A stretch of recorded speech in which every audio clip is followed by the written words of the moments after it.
Hey everybody, this is Michael, your friendly neighborhood financial coach, coming at you today with some great information for those individuals who are just a little scared of using credit cards, especially after you've paid off debt or you've become debt free.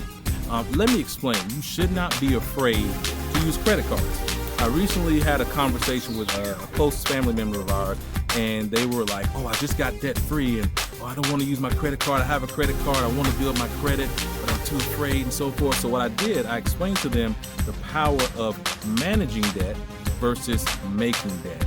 And what you want to do is you want to spend the amount on the credit card that you know you can pay off, and you want to keep your credit card balance at least, or I should say at the most, at 10% or less of the credit limit. 30% is too high for a majority of credit card limit. So let's say you have a $10,000 credit card limit. 10% of $10,000 is $1,000. So you can spend the whole amount as long as you pay it back down within the 30-day cycle to 10% of less of the balance. There's a difference between making debt and managing debt. So you want to spend on your credit card, gas, any utilities you can put on there, eating out, everything that you usually would use for a debit card, use for a credit card, and then turn around within the 30-day cycle and pay it off with your checking account. Either way, you can use a debit card or you can use cash, however you want to do it, automatic withdrawal. But this will help you boost your credit score because you're using the credit card as in it's supposed to be used. That boy is good. Let me give you a little history about credit cards. Credit card mainly was made for the wealthy. I'm rich. The wealthy didn't want to carry around a whole bunch of money, thousands of dollars or whatever, when they travel.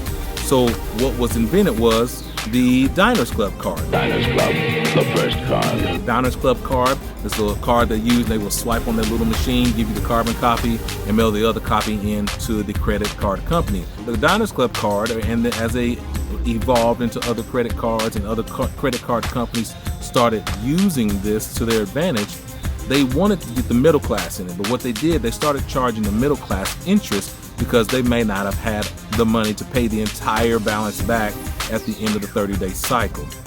So this is where you get a lot of interest rates on credit cards, and then they start filtering out to other different type of socioeconomic status people. So whether you upper class, middle class, whatever, they are making money off of you every time you leave a balance on there. I can't believe you fell for the oldest trick in the book! What a goof! What's with you, man? I recommend you pay off the whole balance, but for those who want to build their credit, they might leave a little balance on there.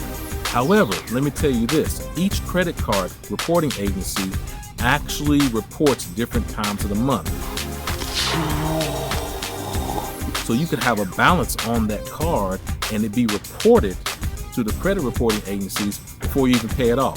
The point is, I don't want you to be charged extra money and interest in order to build your credit. I prefer you pay it off, and during the time you have a balance on the credit card, it will be reported during that time. You should not be afraid to use your credit card as long as you manage the debt and not just make the debt. Don't just spend it because you have the credit line. Don't just spend it because you're having fun or you're going out of town. And even if you have an emergency, you can use the credit card but already have the money in a savings account in order to pay off the credit card. So let's say you're out and about, you don't want to use your personal checking account or your savings account, and there's an emergency that happened.